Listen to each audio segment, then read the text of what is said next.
Hi guys! Welcome back to Lynn Charisma channel, and syempre kung ikaw ay baguhan pa lamang dito sa ating channel, huwag kalimutang i-like and subscribe and click the notification button para lagi kayong updated sa mga bagong videos na ating i-upload dito. And bago din ang lahat, gusto ko lang mag-disclaimer sa mga taong hindi naniniwala at hindi gusto mga kagaya nitong video.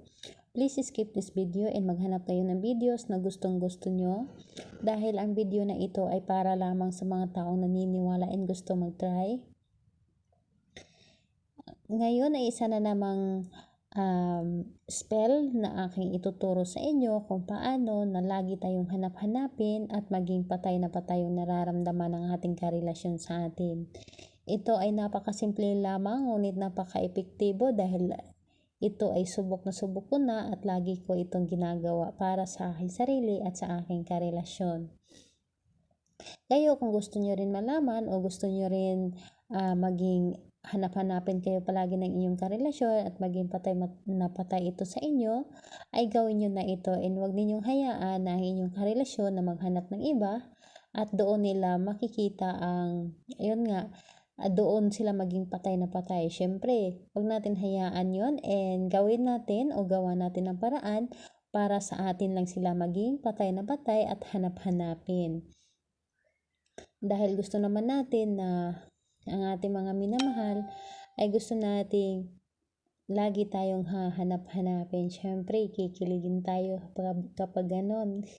Ayun, napakasimple lang ito at makikita nyo lang sa inyong loob ng inyong pamamahay ang ating gagawin ngayon.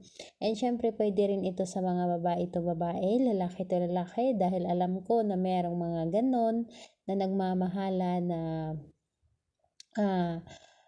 parihas ang kasarian. Maraming ganon na nagmamahalan, and syempre, higit sa lahat, pwede rin ito sa mga magka-LDR at magkalapit na rin kung gusto ninyong pag-alis ng inyong asawa or pag-alis ng inyong boyfriend. Kahit magkalapit kayo, ay hindi ito magtatagal doon sa kanilang pinupuntahan at kayo lamang ang gusto nilang makita palagi.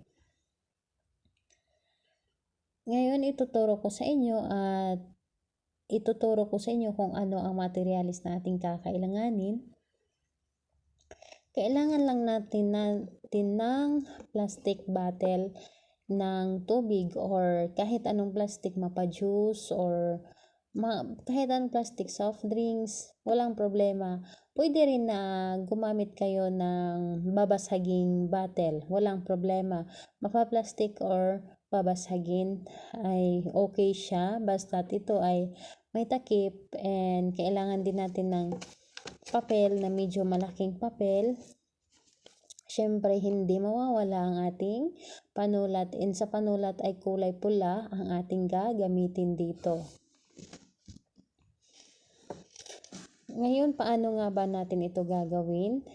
Gagawin natin ito na may positibong pananaw, may positibo tayong pag-iisip na hindi tayo pwedeng mag-isip ng negative. Kailangan na kapag gagawa tayo ng spell is positive ka lang palagi, na alam mo sa iyong sarili na ito ay matutupad sa iyo at gagana sa iyo. I-claim mo talaga habang ginagawa mo ito, i-claim mo na ito sa iyong sarili na ito ay matutupad, na ang iyong karelasyon ay maghanap-hanap ito sa iyo palagi. Ngayon, paano ba natin ito gagawin? Ang gagawin lang natin is kunin mo ang iyong papel. Kunin mo ang inyong papel at isulat mo ng 24 times ang pangalan at apelyido ng taong iyong karelasyon. 24 times ha.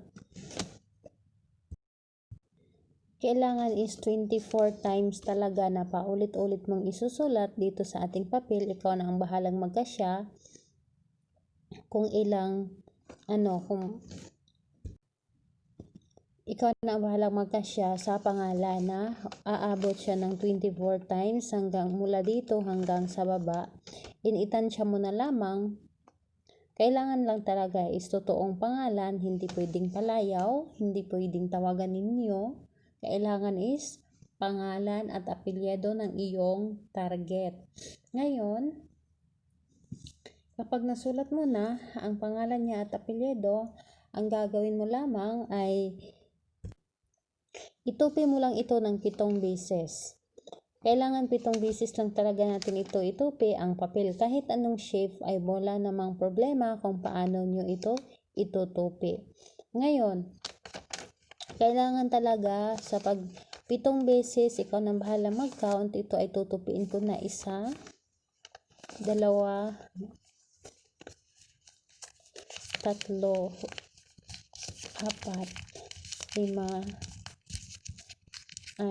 7. Ayan. 7 tupi ito. Ikaw nang bahala paano o anong shape. Kahit anong shape naman ang pagtupi ay wala namang problema. Basta't kailangan ang pagtupi mo ay papunta lang talaga sa iyo. Hindi pwedeng papalabas. And ngayon, kapag natupi mo na ito, ang gagawin mo lamang ay ipasok mo lang ito dito sa ating mineral. Ngayon, kapag nandito na sa loob, ang gagawin mo lamang is magwiwis ka or tatawagin mo ang pangalan at apelyido ng taong iyong karelasyon. Tawagin mo ng 24 times and wag mo itong kakalimutan at hindi kailangan na hindi ka lalagpas at hindi ka magkulang. I-count mo or pwede naman na magbilang ka habang habang tumatawag ka or nagwiwis ka, bibilangin mo. Halimbawa, ganito 1. Pangalan niya at apelyido, tapos sabihin mo, hanapin mo ako at maging patay na patay ang iyong nararamdaman sa akin. Pangalawa, pangalan niya, apelyido, hanapin mo ako at maging patay na patay ang iyong nararamdaman sa akin. Pangatlo, pangalan niya, apelyido, hanapin mo ako at maging patay na patay ang iyong nararamdaman sa akin. Kailangan lang talaga na 24 times and ayun, magbilang ka lang, bilangin mo lang sa iyong mga daliri hanggang umabot ng 24 times. And pwede mo na rin naman isulat kung sa tingin mo ay baka hindi ka sigurado at makakalimutan mo. Kumuha ka ng papel at ballpen, isulat mo na lang, and syempre kahit nagsusulat ka is nasa focus ka pa rin.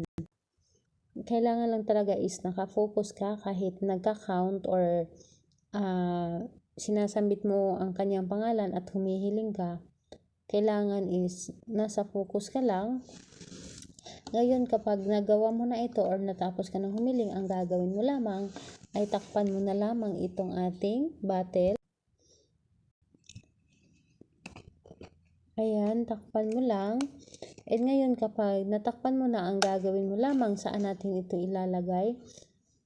Ilalagay natin ito sa ilalim ng ating kama. Sa ilalim ng kama lang talaga, and wala siyang pero kung wala kang ilalim ng kama, halimbawa ay nasa papag ka lang nakahiga or naka-foam ka lang, ang gagawin mo ay pwede mo ito siyang itabi sa iyong pagtulog. And then, ayun, kapag pwede mo lang siya itabi sa iyong pagtulog hanggang 24 days din, kailangan na ilista mo kung kailan mo ito ginawa and kailan matatapos, ilista mo ito. And ngayon sis, kung magtatanong ka, kailan ba tayo mag-count ng isa? Ang pag-count natin is halimbawa ngayon ka gumawa, kinabukasan saka ka pa mag-count ng isa. Halimbawa ngayon ay ngayon is Sunday. So, Sunday, Monday is isang count na yon. Tuesday, 2 count. Wednesday is 3 count. Yon ang ating paggawa. Kailangan na kinabukasan is count ka na ng isa hanggang matapos ang 24 days. And ayun, kapag natapos na ang 24 days, ang gagawin mo lamang ay itapon mo na ito. Pwede mo na ito itapon ang lahat. Basta itapon mo lang talaga sa basurahan or kahit saan, basta itapon mo lang ito. Pero kung gusto mo i-keep mo lang ito, ay pwede rin naman, and kailangan nating positive lamang. And ito ay pwede habang ginagawa mo ito, habang hindi mo pa na abot o hindi mo pa natapos ang 24 days, ay posibleng kukontak na ito ang taong ito na inyong ginagawan. Basta think positive lang talaga and huwag kayong maging negative, and syempre huwag natin madaliin ang talab para naman hindi tayo magiging negative sa pagdating ng panahon. And yun lamang, sana, and kung magtatanong kayo kung kailan natin ito gagawin, pwede natin ito gawin ng kahit anong araw, pero mas maganda talaga na gagawa tayo ng Tuesday or Friday. Pero pwede siya sa ibang araw.